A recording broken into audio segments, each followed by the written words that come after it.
Welcome back to SportsBruiserz podcast, episode 3 on YouTube, and also be posting this on Twitter as well. I'll be leaving a link down below to the playlist for episodes 1 and 2 if you have not checked that out as well. And for this discussion, we're talking about all football in this one, of course, with the headline right now going on with the Dallas Cowboys and Micah Parsons and Jerry Jones. We'll get into that, about that dispute, as well as two others with one that I've talked about multiple times already about Shemar Stewert and the contract negotiations, the failure of that, as well as Cam Ward, the first overall pick that is probably one of the most forgotten first overall picks ever. It seems like there's no discussion at all about him. Also news about the other quarterbacks in that situation in the quarterback room they have there in Tennessee. We'll get you an update on that. But starting off with the Dallas Cowboys with, again, the dispute, like always, how it feels like the last couple of years with, you look at Dak Prescott and Jerry Jones. Now you have that with Parsons and Jerry Jones as well. Also, Jerry Jones put out there that he's never stepping down, it seems like, as GM, which is not surprising at all. But he did put that out there that he has no intention of stepping down as general manager, if that was any question. But going back to the dispute with Micah Parsons and the owner, with, of course, Micah Parsons going to be due for a contract, and certainly a huge, if not a record-breaking one, when you look at defensive players like Myles Garrett, like J.J. Watt, those guys who are making top dollar money. You just saw a couple days ago, or a few days ago, T.J. Watt have the record-breaking deal of $41 million per year, which was the highest, which becomes the highest non-quarterback in NFL history. With that, 3 years, $123 million. And sure enough, Micah Parsons will be close, if not more, than what T.J. Watt got. And like anything for Jerry Jones, in any situation, he makes things worse with this. Going out there and criticizing, taking shots at Micah Parsons for no reason. No reason whatsoever. You look at from My Sports Update, when he posted, he goes on to say, Cowboys owner Jerry Jones randomly takes a shot at Micah Parsons, saying that even if he signs him, it doesn't mean they'll have him because he was hurt for 6 games last year. That was fact-checked. He only missed 4 games. So you already have Jerry Jones lying, as usual, shocker, about the stats, and even if he wasn't lying, just the lack of awareness or lack of even the effort to go into it and get the right information to if you want to take a shot at someone. So they didn't even put the effort in that. So it's already horrible enough. He also says that they made Dak Prescott the richest player in football, and he missed 2/3 of the season. And it's bound to happen. I mean, I hate to bring it to Jerry Jones. It really happens to any player. You can sign anyone to the smallest contract, the biggest contract. There is the risk of any player getting hurt. But doesn't mean that you don't pay these guys because of, hey, maybe they can get hurt or they missed a few games. They are still one of the best players in the league. Micah Parsons is one of the best defensive players in the league right now. And you look at what he's done in his career at age 26, being drafted back at the 12th overall pick in 2021. He is a Defensive Rookie of the Year. He's a 2-time first-team All-Pro. He's a 1-time second-team All-Pro, a 4-time Pro Bowler. He has made the Pro Bowl every single year since he's been in the league, from 2021 his rookie year to this past year in 2024. He's had 250 tackles, 52.5 sacks, 9 pass deflections, 9 forced fumbles, 1 touchdown. He has been one of the best defense players in the league, an absolute steal. When you look back at 12th overall, if you read the draft in 2021, he goes much higher, no question about that. And yet it's Jerry Jones trying to bash him. And again, this is similar to Dak Prescott, that he kept taking random shots at him, and we saw how it played out. He signed him right before the season started, when they got the contract done, but had to take all these unnecessary random shots of the player for no reason whatsoever. You have later on going to say for J.J. Watt would quote that post by My Sports Update and go on to say, so anytime you publicly take a dig at your star quarterback and your star pass rusher simultaneously right before the season begins, you just gotta take it. Nothing makes guys want to fight more for you than hearing how upset you are that they got hurt while fighting for you. And Micah Parsons retweeted that, going on, of course, more just adding more controversy to the Dallas Cowboys if there isn't enough controversy as there is. And this, for Jerry Jones, is always the typical billionaire who thinks he knows everything. They thinks that he's doing everything right. He's the smartest guy in the room, and he holds on to those elusive Super Bowls that he's won long, long ago. That's what it is. The reality is for Jerry Jones and how he runs things is it's been horrible. He keeps holding on, even though the only thing that's unfortunate that works for his favor is just they are the in terms of their worth, they're the highest worth in NFL, in sports history in terms of, I think it's at what, 10, 12 billion dollars now for their worth for the franchise, and it keeps going up and up every single year. But outside of that, besides marketing, there's nothing elusive to Dallas Cowboys. I'm sorry, he cannot flaunt around the Dallas Cowboys team that I think everyone's going to go there and play for them. Again, this is not 1990 anymore. It's 1995. This is 2025. And the Dallas Cowboys overall, since their last, not just Super Bowl win, their conference championship appearance, has sucked. That's what it is. And ever since then, 29 seasons later, they've made the playoffs 13 times. They have a 5-13 record. 8 of those losses were one and dones. Whether it was a wild card round, divisional round, however you want to put it. Think about that. In 29 seasons, 29 years after their final conference championship appearance in 1995, they have 5 playoff wins. Again, out of the 13 losses, 8 of them were one and dones. You look back in terms of their history, the last time they made it to the second round was in 2022. That one, where they lose to San Francisco 19-12 in that. And it's before that, year after that, 2023, where they have the embarrassing loss at home at the wild card round against a a few years into his career, but first-time starter, Jordan Love. They get embarrassed 48-32. The score was much worse than that. It was kind of garbage points at that point, but 48-32. They missed the playoffs this past season, leading to the fire, of course, with McCarthy and going to a new regime. And you look at Jerry Jones with it going back to what I said real quick about the GM aspect of it. It's like, yes, he does draft players that, he's not a horrible GM, we'll say that, in the aspect of drafting players, getting Pro Bowlers, first team All Pros, however you want to put it as. I think they are, they're always widely known for drafting the most Pro Bowl players and so forth, which is, it is a good mark for Jerry Jones. But outside of that, this is a team that does not take big swings. This is a team that does not, every year that the fan base always complains that they do nothing in free agency. This is the first time in forever what they spent the bare minimum of like $5-6 million a year or in total on a free agent.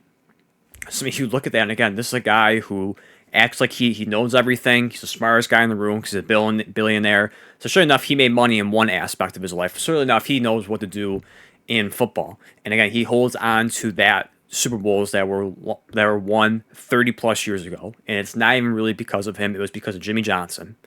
And of course, you had the next coach come in Barry Switzer, who takes over, wins the Super Bowl against the Steelers, of course. But that was still Jerry Jones' team that he built. And you've seen what it's been since then, since 1995. It's been horrible. It sucked for the Cowboys since then. And again, this is just another instance of Jerry Jones doing Jerry Jones things. That's all it is. And this is just another debacle in this. Now, I never, eventually they will get this sign. I think this, again, what I said for Dak Prescott, this is going to be a situation where he's going to take his shots, he's going to do all these things unnecessarily, and he's going to just show up and pay him. And then we're going to look back and go, well, what was the whole point of taking shots at your player for no reason? Same thing like Dak Prescott. What was the point of, regardless if you think that Dak Prescott deserves the money or not, it's a simple fact that Dak Prescott has done nothing wrong. He's never taken he's never been disrespectful. He's never been a distraction. He's never been a horrible player in controversy with suspensions and so forth. This is a guy that they've asked from everything to do for him, and he's been a great face of the franchise. He's done everything right of what they've asked him to. Now, of course, not saying playoff success-wise, but everything you look for a franchise quarterback, he's done. And still, you take shots at him. You still do all these things. You take digs at him for whatever reason, and you still pay him. And you look back and go, what was the whole point of that? And it's just a typical Jerry Jones situation where he's making problems for no reason whatsoever. No reason at all. And I don't see that. I mean, is there a chance that Parsons might leave? I don't know. We'll see. I thought initially we go back to before Dak got their contracts. We look at the kind of like trying to look ahead of the curve when you have these three guys, Dak, CD, and Parsons, that it seemed most likely at the very least that you would get only 2 out of the 3 signed because they were going to be all asking for top dollar money. With Dak just being a quarterback, you see the going rate for that in general. So regardless if, again, the talent, the success, how you feel about him, that he was already going to get paid more than you would want him to pay, or more than he's worth. He was only get top dollar at his position. CeeDee Lamb has been one of the best receivers in the league, so he's already going to be getting top dollar for that, as well as Micah Parsons, who will inevitably, regardless if it's Dallas or somewhere else, will get top dollar money elsewhere, unless he takes a discount to go to a Super Bowl caliber team, where he decides to do if he's available, if or when he's available. But it looked like at the very least you were only assigned 2 out of 3 because of the money that's demanded. And so far we are at 2 out of 3. 2 of them have been signed with Dak Prescott, 4 years, 240 million, 60 million per year, which is still the highest in history per year. CeeDee Lamb, which I think does rank third, only behind Jamar Chase, and then, behind Justin Jefferson, Jamar Chase. He signed a 4-year, $136 million deal, $34 million per year. So you look at that and go, do they have enough money to get Parsons, get done, a contract done for Michael Parsons? Maybe. It could certainly be a possibility, but it's just, again, I just don't understand the unnecessary shots at Parsons. I don't get it. It's puzzling. I don't know why he's doing that. And maybe he just does it because it's just publicity. It's just to get the name out there, just get people to talk about him. I don't know. But for Cowboys fans, it's just, I'm sure it's frustrating to deal with an owner like this that doesn't seem like he really cares. He can go on the mic all he wants about how desperately he'll do anything to win the Super Bowl. He'll do anything to get it, but he doesn't do that. His actions don't do that. He doesn't go out there and spend the money. This is a guy who didn't want to pay Derrick Henry whatever he got paid, or if they were asking, or he was going to get, they were paying more of what Baltimore got him, or gave to him. And you saw what Derrick Henry is. He is a game changer. At his age, he almost ran for 2,000 yards. It seemed like the Dallas Cowboys certainly needed that at the running back position when they had one of the worst running back groups in the league this past year. And it just countless things down the line like that. Just refusal to go out there and get the star players because they trust the Dallas Cowboys process. They trust the Dallas Cowboys way, which has failed them for many years. Even if you make the playoffs, they don't go far. Again, we look at 8 one-and-done seasons in the postseason. So clearly it's not working. GM, or for the coaches, it's not actually good quality coaches, maybe outside of McCarthy, but that is still debatable about that. With you go back to the Packers, who's more to the credit for the championship, is McCarthy, is Aaron Rodgers, how you want to put it as. But there's a guy who just gets puppets. He doesn't actually go out there and get quality coaches. For the most part, he just gets people who are yes men, and you see the process with that. And sure enough, you look at the Cowboys right now with Brian Schottenheimer, who was the offensive coordinator last year, becoming the coach this season. I made a video about this. I think it's just another puppet. That's how I just look at it. I don't think we can take it as right now until he shocks the world and does great. He's just another puppet. It's nothing that I am blown away for. It's something that I have any expectations for him for him to succeed. It's just, again, another puppet in place, another yes man for Jerry Jones, because Jerry Jones needs to have a say. He wants so desperately to be that guy to show everyone, I'm the reason why the Cowboys win. I'm the reason why, all that. And that's all he cares about. He cares about himself, unfortunately. That's really comes down to this whole situation, even with the Micah Parsons. It's injecting himself in here for no reason. No reason whatsoever, but he just wants the spotlight on him.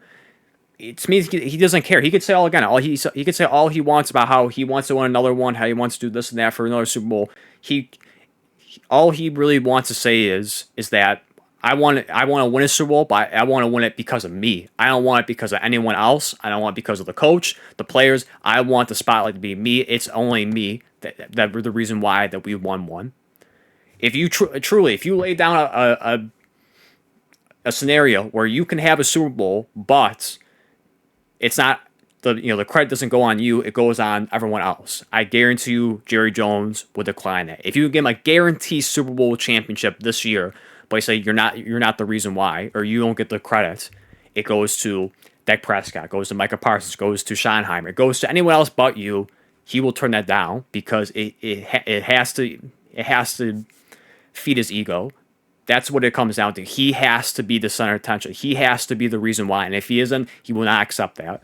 And again, that's unfortunate for Parsons that has to go through this, for the Cowboys fans, for anyone in the Cowboys circle, is that they have to keep dealing with this, with Jerry Jones hijacking and ruining the team year in, year out.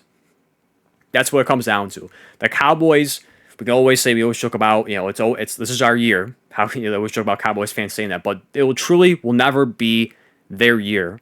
We'll never take them seriously until Jerry Jones is no longer the owner, and however you want to put it as, if he very depressing saying this way, of passing away or gets to someone else in his family, and hopefully they do a much better job with it. They will never truly be a threat or a team that people take seriously until Jerry Jones is out of the picture. Again, you could take that any way possible, how he's out of the picture. He needs to take a step back and not have his hand in everything. And he's just going to ruin it. Like I said, at the end of the day, if I had to look into the future for this, they will get a deal done. I feel like I think this would be a horrible, horrible look, shockingly, if they find a way to screw this up and Parsons goes somewhere else. But I do believe that they will get it signed, and we'll look at this and once again as, why is Jerry Jones making this a problem? Why did he make this unnecessary criticism or this unnecessary distraction on the team when there was no need, to do that? So we'll see how it plays out for Parsons and the Dallas Cowboys, and see how that shakes up there as well. So next we are going to the Tennessee Titans, and of course we got news a few hours ago about their quarterback room with Will Levis. Also by My Sports Update posted that Will Levis will be undergoing season-ending shoulder surgery, which maybe screws up the situation, the process they wanted there. Well, it's true or not, I don't know, that they wanted Cam Ward to sit and have Will Levis or whoever take the starting role, and then in a few weeks or however the season was going, then they inject Will Levis into the starting position. So certainly that, if that was a scenario, that yes, it ruins that, and maybe you kind of force Will Levis into that situation, or so you force Cam Ward into the starting role faster maybe than you expected to. But I think regardless, like, he should have started, even with Will Levis being healthy, that he should start. I mean, look at the situation after that. It's Brandon Allen, it's Tim Boyle. I mean, you're not going that route for week one. You are forced to start Cam Ward. Again, if that even was on a table with Cam Ward being healthy, I've always just heard talks about that, whether it's true or not, who knows. But with Will Levis out of the picture, you have to start Cam Ward at this point with these two other guys, because there's no way Titans fans are going to be going to games, home games, or away games if they want to travel, watching one of these two quarterbacks outside Cam Ward play. But besides getting out of the way, it's just talking about the offseason thus far, with going all the way back to late April, early May. I think it was like late April was the first round where Cam Ward was announced the first overall pick by the Tennessee Titans on Miami. And since then, it's been radio silent, really. There has been no hype, really no discussion with Cam Ward whatsoever. I think overall I've heard more discussions about Dylan Gabriel and Shedeur Sanders more than Cam Ward. And you can even go to Jackson Dart. I've heard maybe a little bit more than Cam Ward. And it's very puzzling for a first overall pick, especially at the quarterback position. We're always in awe of, we can't wait to see the first, a quarterback first overall go. And it is, like I said in the beginning, maybe it was exaggerating to, not talked about, the first overall pick ever to not be talked about. But he is, at least for the quarterback's position, at least recently, one of the least hyped up quarterbacks. Go back to the previous years, Caleb Williams. Everyone could not wait to see Caleb Williams, where you were hoping to see him succeed or fail. You wanted to see Caleb Williams play. The year before, Bryce Young, you wanted to see this guy play, and the list goes on and on with that. I mean, when I look at the list here, man, I can just go down the list, and for the most part, everyone was excited to see, not just including quarterbacks, but everyone, just first of all picks in general. Outside of 2022, another player that I barely staying want to talk about with Trayvon Walker, who is probably one of the most forgettable first overall picks in that 1-2 in 2022. But you look at, again, last year, Caleb Williams, Bryce Young, Trayvon Walker, again, that was another kind of forgettable one as well, but that was a weak quarterback class to begin with. So if it was Aiden Hutchinson at 22, that would be much more talked about. But after that, Trevor Lawrence, Joe Burrow, Kyler Murray, Baker Mayfield, Myles Garrett, Jared Goff, Jameis Winston, even Jadeveon Clowney was someone that was talked about too. I think you have to go maybe all the way back to 2013, the Eric Fisher, the tackle for Kansas City, and even before that, it goes on and on with Andrew Luck, Cam Newton, Sam Bradford, Matthew Stafford. So I mean, you get the gist of it. Everyone was hyped about this, even for the NFL. They would try and get a primetime game. They would try and market this guy to showcase the first overall pick, and you didn't even have that this year as well. When I go to their schedule, there is no primetime games. I think it's them and maybe one other team that did not receive. I think it was also Jacksonville too. Surprised enough, the second overall pick with Travis Hunter too, which is shocking in that part of it. But they have no primetime games. They have a few 4 o'clock games just because those are away games on the West Coast. You look at Denver starting off the season. You have Arizona away. You have Indianapolis, which is not West Coast, but is your most primetime game in that aspect of it too. You have San Francisco away as well, and everything else is 1 o'clock. I mean, you do have the final game, Week 18, that flex game against Jacksonville, and maybe that somehow changes. At this point, I doubt it, but that is certainly up for discussion. So it's not 100% ruled out, saying that there's no primetime games. We'll see at Week 18, but maybe lean towards probably not at that point, given the situation of Tennessee. Unless Jacksonville is just an unbelievable team this year, they'll be lucky enough for the final game to get a primetime. But at least for right now, for games that we know, for times, nothing. And it's very shocking that there is no hype, there's no true discussion about Cam Ward. And I don't know if it's just because of the team, the Tennessee Titans, and that's just not a team that people are really jumping up and down for. Not saying that Tennessee is one of the most popular teams, but still, I'm just a team, or no one's really hyped up about Cam Ward. I don't know. I mean, it also falls into a weaker quarterback class where we only saw 2 first-round picks, again, Cam Ward, Jackson Dart. Again, it's very shocking that I've seen more, at least on the Twitter side of things, when I look at reports that or discussions of people posting on there, I've seen more stuff about Dylan Gabriel, at least, not even just about the Shore Sanders, Dylan Gabriel, than the first overall pick in Cam Ward. And it's so puzzling to me that there is no hype, there's no discussion, no anything whatsoever. And I get there is no high expectations because when I look at their schedule, it's very rough. Again, it's like they might have a chance of being the first overall pick again. You look at going all the way down: Denver, the Rams, Indianapolis, Houston, Arizona, Las Vegas, the Patriots, Indianapolis again, the Chargers, Texans, Seahawks, Jaguars, Browns, 49ers, Chiefs, Saints, Jacksonville.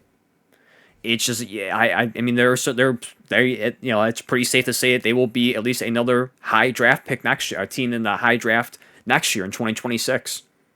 I think it's pretty safe to say. And you look at, they don't really have a ton of, talent around Cam Ward, and I get, again, maybe overall it's just the situation, the team he's in, the weapons he has around him, low expectations. Maybe people are just not hyped about Cam Ward. I don't know what what you can pinpoint. Maybe it's just a collection of everything. It just, again, it's very shocking that when you look at first overall picks, that the NFL nor fans or anyone outside maybe of course Tennessee with their fans and their media, that there is nothing. It's radio silent for the most part. There's really no discussion at all. It's very quiet. It's shocking. I mean, I think it is a little bit to a point disrespectful in a way. I mean, I'm not saying that you have to crown this guy, you have to treat him differently, but again, when you look at the previous players, the first overall pick wise, that you look at how they've been treated and how they were marketed on NFL, on sports shows and everything, that it is a little bit embarrassing to see that. And you can certainly make the case that Cam Ward, when you compare him to other previous first overall pick quarterbacks recently, that is he one of the worser ones? I mean, or however you want to phrase it as. I mean, maybe, but still, I think it is a little bit disrespectful that Cam Ward is just not being talked about. I'm not sitting there saying that he's going to have a phenomenal season. He's going to do this and that. He's going to make the playoffs. He's going to have a Jane Daniels type of season or a CJ Stroud type of year. I'm not saying that, but you couldn't just give the Titans at least one primetime game to show off Cam Ward, just to give him some recognition. I mean, it's shocking that they want this, for the NFL in general, that they did not try to market their first overall pick at least. You can say anything too about I think Jacksonville as well also falls in that category. I have to look at the Jacksonville schedule to be certain for that, but I'm pretty sure they were one of the few teams that did not get a primetime game as well. And it's very puzzling that even that guy, who's highly popular, who's highly controversial, good or bad for his two-way style of play, how you don't market him as well. And again, going back to Cam Ward, it's just, again, we'll see hopefully that there is a flex game sometime down the road that, because of whatever situation, if just one team is just insanely great this year, like I said, when I go back to Week 18, the final year, unless Jacksonville has a phenomenal season, they decide to put them in a flex game a little bit later, whatever it may be. But in terms of the closest primetime game they have is just at Indianapolis, Week 8, 4:25 for that game. So we'll see how things play out with Cam Ward. Again, I think I think it is to a little point disrespectful. I don't want to say that he's entitled or you have to do this, but I feel like it's just a first overall pick. It'd be nice to showcase your top guy, the top guy who was selected in the draft, and give him a little bit some spotlight for that. So we'll see what happens. Again, if anything changes down the line for that this upcoming season, if any games get moved or flexed, however it may be with that. And then finally, talking about with once again Shemar Stewert, who is yet to sign still, yet to sign. This article came out on MSN a few hours ago, saying this is the draft took place 88 days ago, and we are still right at the start. We are just about right at the midst of training camp starting, right there basically, and 88 days later, and we have not seen Shemar Stewert sign. Of course, he is the last first round pick to not sign, and we're still going back and forth with the dispute of the contract language, not so much the money, but just the contract language in it about the trying to avoid the guarantees in the contract and how it's written. And it seems like right now that there is no end in sight with that. I mean, I posted a first video with this on May 30th, so a little over a month after the draft with that one. I made one a couple weeks later, June 13th, about it, a little bit of updates for it. And now we are at the day recording, July 21st. Again, right at the doorstep of training camp, and this is a horrible look. This is shocking that it's gotten this far. Going back to my sports update, what he posted a few hours ago, kind of quoting executive Duke Tobin on Shemar Stewert, who's still unsigned, saying, "quote He needs to be here. I would encourage him to be here. He's listening to advice. He's listening to the advice he's paying for from his agents. I don't understand the advice. We're treating him fairly." And then he also adds on to that, quotes it, saying Bengals owner Mike Brown explained that the holdup is getting in getting Shemar Stewert signed isn't about money, but rather about the contract guarantees and extreme disciplinary scenarios. Shemar Stewart's agent is pushing for the deal to remain fully guaranteed, even if Stewart was to commit serious violations, something hypothetically as severe as going to prison. Brown noted that while he doesn't believe that he will ever happen, it's still sticking to the point that's delaying the deal.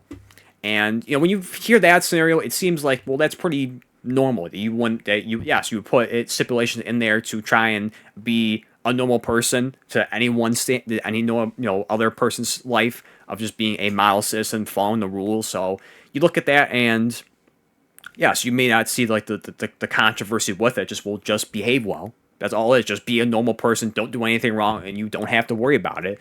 And maybe that raises flags for Shemar Stewart, at least. So why are you so against that aspect of it? If all you have to do is just be a model citizen. Don't do anything wrong. Why are you so sensitive to that stipulation with it?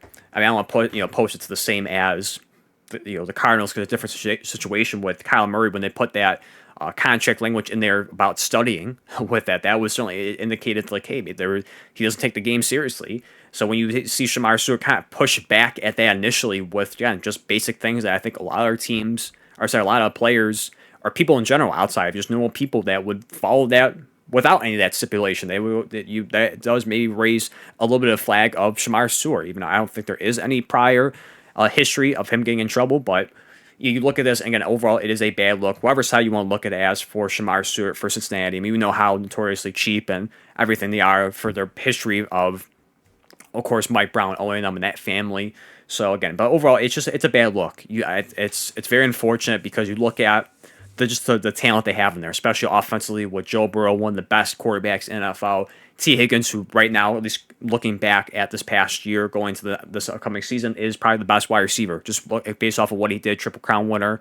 I know you could certainly say Justin Jefferson still is the best receiver if you look at over the last few years, but just look at this past year, look at what he accomplished. Right now, going into the season, he is the best wide receiver in the league. You have T. Higgins, who's one of the best, if not the best, wide receiver twos in the league right now, and you just look at that, and that is an elite, potent offense, and all they have to do is just get back to how it was in 2021. Just have a solid defense. It doesn't have to be amazing. It doesn't have to be great. It doesn't have to be historic. It just has to be good enough. It just has to make the plays. You just have to have a few pieces on the defense to fix some things and keep it going. You have of course, Trey Hendrickson, and you want to have a great duo with him across the other line there. After losing some defensive lineman players as well, and of course, you have few years ago with Jesse Bates, one of the top safeties, leave as well to Atlanta, one of their best defensive players, and so forth. So having to cut some longtime players as well. So again, trying to kind of shuffle the money around, try and shuffle the defense around, and not having your first round pick, 17th overall, my ad, that they draft them,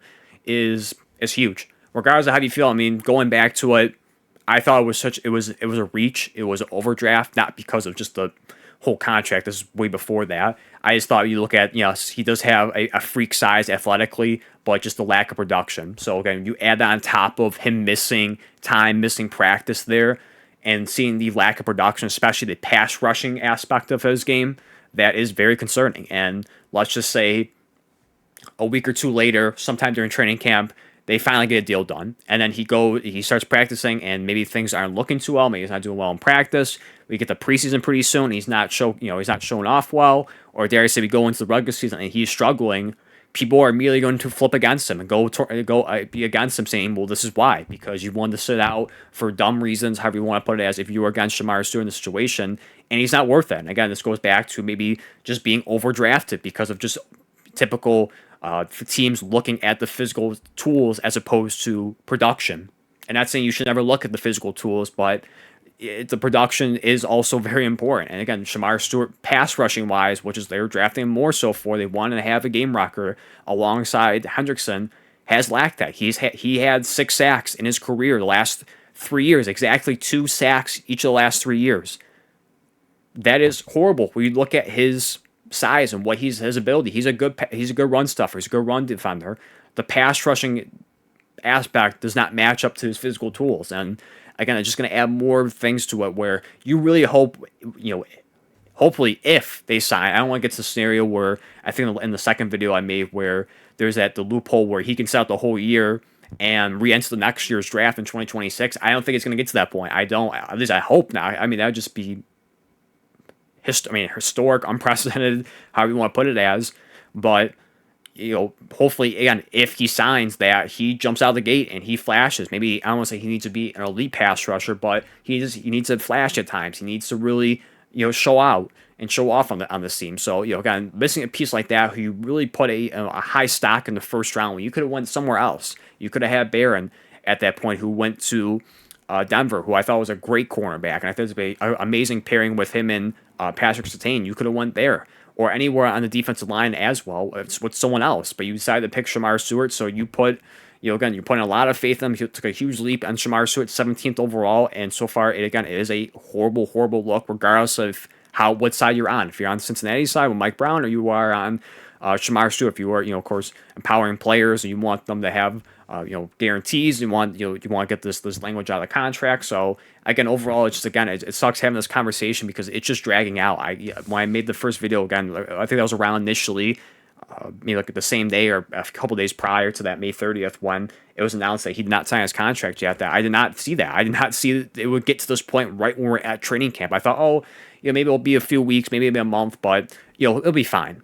He'll be fine. We'll have things sorted out, and we'll be ready for training camp. No, again, like I said in the beginning, we are right at the doorstep of training camp, and he is not signed. He's not practiced. He's practiced more with Texas A&M right now this offseason than he has with the team that drafts him. The team that's paying him a lot of money if he wants to sign, if he wants to get paid at this point. So we'll see what happens. I don't know how much further it's going to get with the holdout. If it's going to get certainly well into training camp, or I say sometime in preseason.